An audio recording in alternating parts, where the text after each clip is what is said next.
Welcome to analyst estimate. हमारा mission है Wall Street और मेन स्ट्रीट के गैप को कम करना, कॉम्प्लेक्स इन्वेस्टमेंट रिसर्च को ब्रेक डाउन करके, ताकि आपका काम आसान हो जाए। द फाइन प्रिंट, ये पॉडकास्ट सिर्फ एजुकेशनल एनालिसिस के लिए है, इसे फाइनेंशियल एडवाइस न समझें। हमारा काफ़ी रिसर्च एआई टूल से आता है और एआई कभी कभी मिस्टेक्स कर सकता है या डेटा इनएक्यूरेट हो सकता है, इसलिए इसे एक बिजनेस एनालिसिस की तरह लें, ना कि डीप कंपनी रिसर्च। इन्वेस्टिंग से पहले अपनी ड्यू डिलिजेंस और रिसर्च जरूर करें। आज हमारे रेडार पर है आजाद इंजीनियरिंग लिमिटेड। ये एक ऐसी कंपनी है जो दुनिया के सबसे बड़े जेट इंजन्स, डिफेंस सिस्टम्स और यहाँ तक कि एनर्जी टर्बाइन्स के लिए बहुत ही छोटे लेकिन बेहद ज़रूरी और कॉम्प्लेक्स पार्ट्स बनाती है। हमारे पास एक काफ़ी डिटेल्ड इक्विटी रिसर्च रिपोर्ट है, तो चलिए इसका एक तरह से पोस्टमार्टम करते हैं और समझते हैं कि इसमें क्या खास है। तो आज हम जिस कंपनी की बात कर रहे हैं वो एक पजल जैसी है। एक तरफ उसके पास रोल्स रॉयस, जनरल इलेक्ट्रिक और मित्सुबिशी जैसे मार्की क्लाइंट्स हैं और ग्रोथ तो एकदम रॉकेट जैसी है। दूसरी तरफ उसकी वैल्यूएशन आसमान छू रही है और गवर्नेंस पर भी कुछ गंभीर सवाल हैं।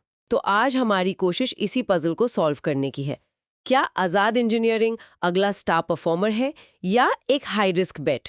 चलिए एग्जीक्यूटिव समरी से शुरू करते हैं। रिपोर्ट की शुरुआत ही बड़े दमदार शब्दों से होती है। आजाद इंजीनियरिंग को एक प्रिसिजन मैन्युफैक्चरिंग पावर हाउस बताया गया है। ये ग्लोबल ओईएम्स के लिए मिशन क्रिटिकल कंपोनेंट्स बनाती है। मिशन क्रिटिकल मतलब ऐसे पार्ट्स जिनके फेल होने का कोई स्कोप ही नहीं है। कंपनी ने एक छोटी सी वर्कशॉप से शुरू किया था और आज इन बड़ी ग्लोबल कंपनियों के लिए टियर 1 सप्लायर बन गई है। कुछ फाइनेंशियल नंबर्स पर नजर डालें तो कहानी और भी दिलचस्प हो जाती है। FY21 से FY25 के बीच कंपनी का रेवेन्यू CAGR 39.1% रहा है, मतलब लगभग 39% की सालाना ग्रोथ। और FY25 में EBITDA मार्जिन 35.6% था, जो इस इंडस्ट्री के हिसाब से बहुत स्ट्रांग है। और तो और फरवरी 2025 में 7,000 मिलियन रुपए के QIP के बाद कंपनी की बैलेंस शीट अब नेट कैश पोजीशन में है। रिपोर्ट में तो फोर्ट्रेस बैलेंस शीट जैसे भारी शब्द का इस्तेमाल हुआ है। हाँ, और इस फोर्ट्रेस बैलेंस शीट का सीधा सा मतलब है कि QIP से इतना कैश आ गया है कि कंपनी पर अब कोई नेट डेट नहीं है और उनके पास आगे 10 गुना क्षमता विस्तार के लिए एक मजबूत फाइनेंशियल कुशन है। वो फ्यूचर में किसी भी झटके को आसानी से सह सकती है। लेकिन यहाँ पर सबसे बड़ा सवाल वैल्यूएशन का आता है। स्टॉक अपने पीयर्स के मुकाबले, जो करीब 35 से 50 के पी पर ट्रेड कर रहे हैं, उनके मुकाबले ये लगभग 95 से 99 के पी पर ट्रेड कर रहा है। ये जबरदस्त प्रीमियम है। 95p, तो मतलब एक तरफ मार्केट इसे प्राइस फॉर परफेक्शन दे रहा है, पर दूसरी तरफ जैसा हमने कहा रिपोर्ट में गवर्नेंस पर रेड फ्लैग्स भी हैं। ये तो बड़ा अजीब कॉम्बिनेशन है। मतलब बाजार परफेक्शन की कीमत दे रहा है लेकिन कंपनी के खातों में इम्परफेक्शन के निशान है। इसे कैसे समझे? एग्जैक्टली और यही इस कहानी का सबसे बड़ा रिस्क और रिवॉर्ड है। अगर मैनेजमेंट इन गवर्नेंस कैप्स को ठीक कर लेता है तो शायद यह प्राइस जस्टिफाइड हो सकता है, लेकिन अगर नहीं तो ये प्राइस फॉर परफेक्शन एक बबल की तरह फट भी सकता है। रिपोर्ट ने 4 बड़े जोखिमों को साफ साफ बताया है। पहला है कस्टमर कॉन्सेंट्रेशन। करीब 60% रेवेन्यू सिर्फ 3 बड़े ग्राहकों से आता है। अगर इनमें से एक भी क्लाइंट चला गया तो बड़ा झटका लगेगा। सही है। और दूसरा जोखिम कैपेक्स एग्जीक्यूशन का है। 10 गुना क्षमता बढ़ाना सुनने में बहुत अच्छा लगता है, लेकिन ये बहुत मुश्किल काम है। इसमें डिलेज हो सकते हैं, लागत बढ़ सकती है। तीसरा है वर्किंग कैपिटल। रिपोर्ट कहती है कि इसका साइकिल 287 दिनों का है। आम भाषा में इसका क्या मतलब हुआ? हाँ, लगभग 10 महीने। बिल्कुल। सोचिए आप एक दुकान चलाते हैं। आपने सामान खरीदा, उसे बेचा, लेकिन ग्राहक से पैसा आपको 10 महीने बाद मिला।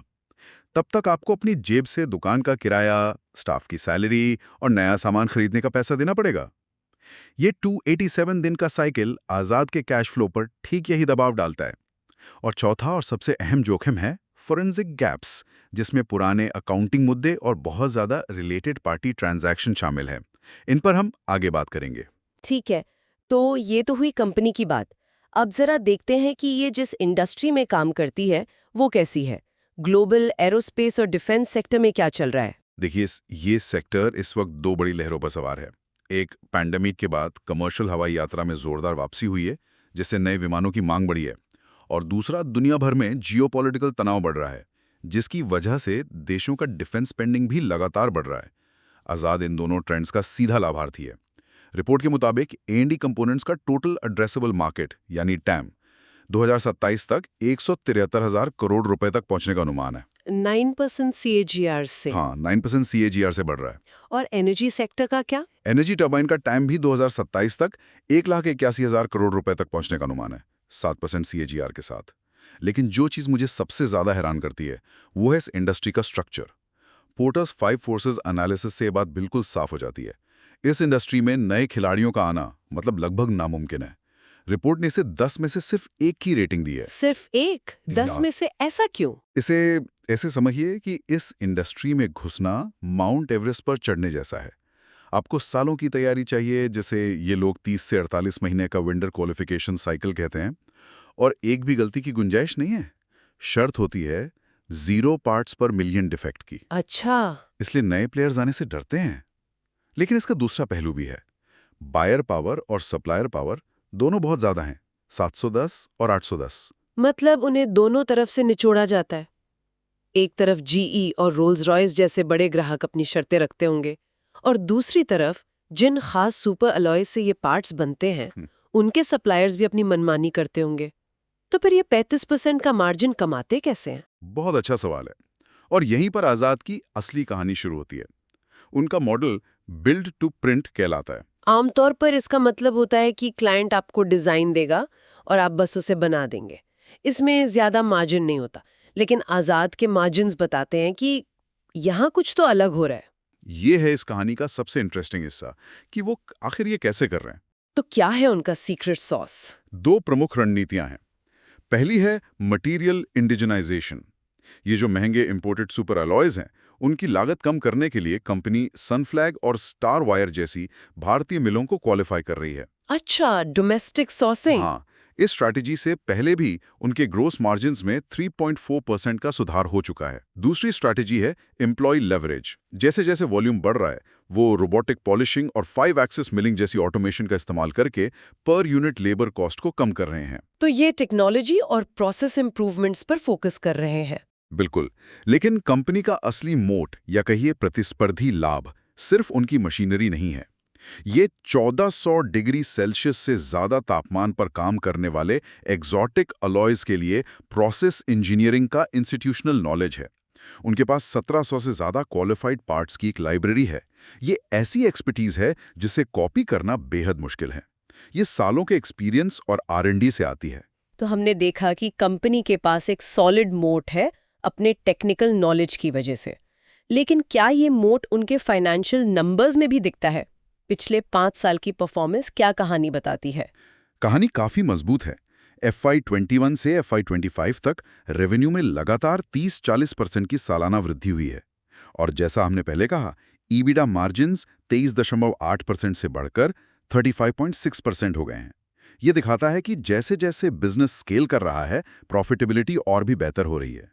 इसे कहते हैं स्ट्रॉन्ग ऑपरेटिंग लेवरेज। लेकिन रिपोर्ट में ROC यानी रिटर्न ऑन कैपिटल एम्प्लॉयड के बारे में भी कुछ कहा गया है। वो FY24 से 26.2% से घटकर FY25 में 20.7% हो गया। ऐसा क्यों? इसका कारण है QIP से आया हुआ भारी कैपिटल। इसेंशियली कंपनी ने भविष्य की ग्रोथ के लिए पैसा तो इकट्ठा कर लिया है और उसे इन्वेस्ट भी कर दिया है, लेकिन उस कैपिटल से रेवेन्यू आना अभी पूरी तरह से शुरू नहीं हुआ है। ये कैपिटल जब पूरी तरह से डिप्लॉय हो जाएगा और नई फैसिलिटीज काम करने लगेंगी, तब ROC फिर से सुधरने की उम्मीद है। और कैश फ्लो का क्या हाल है? अक्सर हाई ग्रोथ कंपनियों में कैश फ्लो एक समस्या रहती है। यहाँ एक अच्छी खबर है। ऑपरेटिंग कैश फ्लो, जिसे CFO कहते हैं, वो FY25 में पॉजिटिव हो गया, INR 629 मिलियन। अच्छा, जो पिछले साल नेगेटिव था। हाँ, ये एक अच्छा संकेत है कि अकाउंटिंग प्रॉफिट्स अब असल में कैश में बदल रहे हैं। हालांकि कंपनी के INR 450 करोड़ के बड़े कैपेक्स प्लान की वजह से फ्री कैश फ्लो FCF अभी भी नेगेटिव है। मतलब ग्रोथ के लिए सारा कैश वापस बिजनेस में ही लग रहा है। सही। तो फाइनेंशियल्स तो ग्रोथ की कहानी बता रहे हैं, लेकिन कुछ दबाव के साथ। अब उस हिस्से पर आते हैं जो वैल्यूएशन के पजल को और उलझा देता है, मैनेजमेंट और गवर्नेंस। कंपनी के संस्थापक राकेश चोपदार की 55.4% हिस्सेदारी है, तो कंट्रोल तो मजबूत है। और 2025 में मुराली कृष्णा भूपाती राजू का बतौर मैनेजिंग डायरेक्टर आना भी एक पॉजिटिव कदम लगता है। हाँ, एक प्रोफेशनल मैनेजमेंट टीम बनाना हमेशा अच्छा होता है, लेकिन अगर हम इस सिक्के का दूसरा पहलू देखें तो फोरेंसिक रिस्क असेसमेंट में कुछ चिंताजनक बातें सामने आती हैं। रिपोर्ट ने इसे 100 में से 65.25 का स्कोर दिया है, जो बहुत अच्छा नहीं है। इसमें सबसे बड़ा आरपीटी रेड फ्लैग है। रुकिए, आरपीटी मतलब रिलेटेड पार्टी ट्रांजैक्शन। FY 24 में ऐसा क्या हुआ था? FY 24 में कंपनी ने एक सब्सिडरी प्रमोटर को बेची, जिससे INR 56 मिलियन का लाभ हुआ।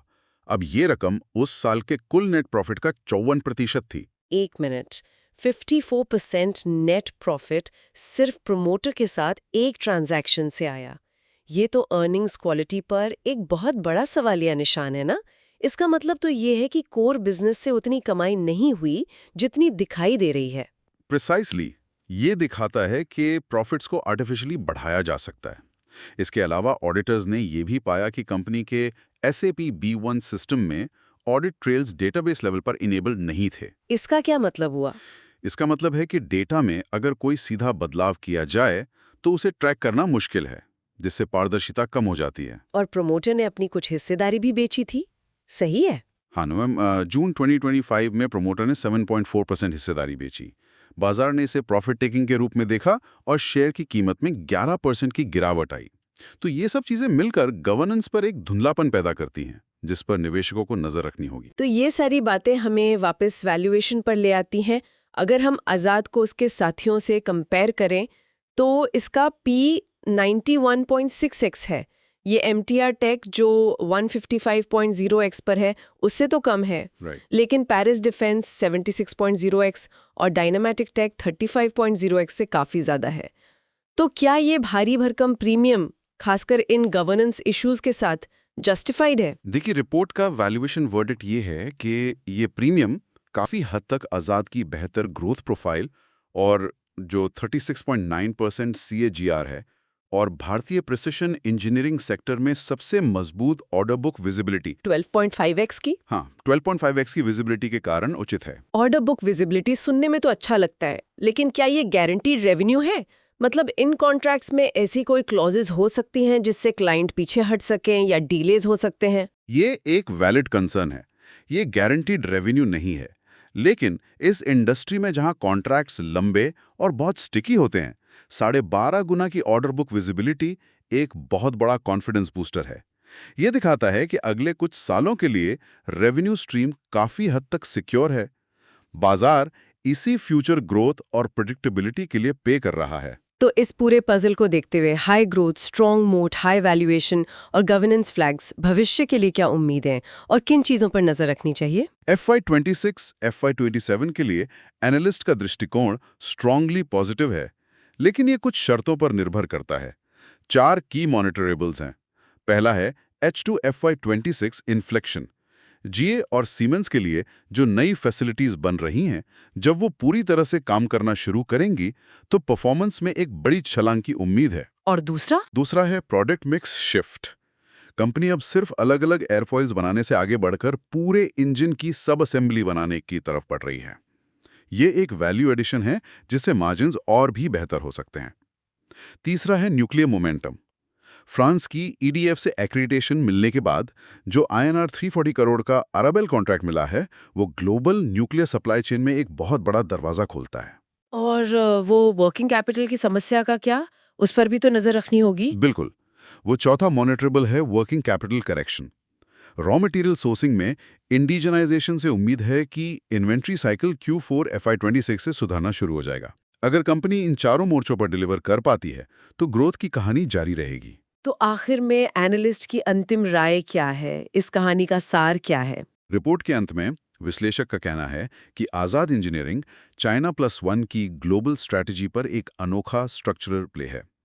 दुनिया भर की बड़ी कंपनियां चीन पर अपनी निर्भरता कम करने के लिए भारत जैसे देशों में मैन्युफैक्चरिंग पार्टनर्स ढूंढ रही हैं और आज़ाद इसका एक प्रमुख लाभार्थी है। लेकिन वैल्यूएशन का क्या? हालांकि वैल्यूएशन ज्यादा है, लेकिन ऑर्डर बुक का डिफेंसिव नेचर और उत्पादों की टेक्निकल कॉम्प्लेक्सिटी एक मजबूत मोट प्रदान करते हैं। ये कंपनी ऐसी चीजें बनाती है जिन्हें आसानी से रिप्लेस नहीं किया जा सकता। लेकिन रिपोर्ट नए निवेशकों के लिए एक सलाह भी देती है। वो क्या है? सलाह यह है कि बाजार में अस्थिरता के दौरान INR 1350 से 1450 की रेंज में प्रवेश करने का अवसर देखना चाहिए। ये रेंज करीब 75 से 85 के PE के बराबर है और मौजूदा स्तरों से एक बेहतर मार्जिन ऑफ सेफ्टी प्रदान कर सकती है। तो कुल मिलाकर ये एक high growth, technically advanced company की कहानी है, जिसकी वैल्यूएशन ज़्यादा है, लेकिन भविष्य की संभावनाएं भी मजबूत हैं।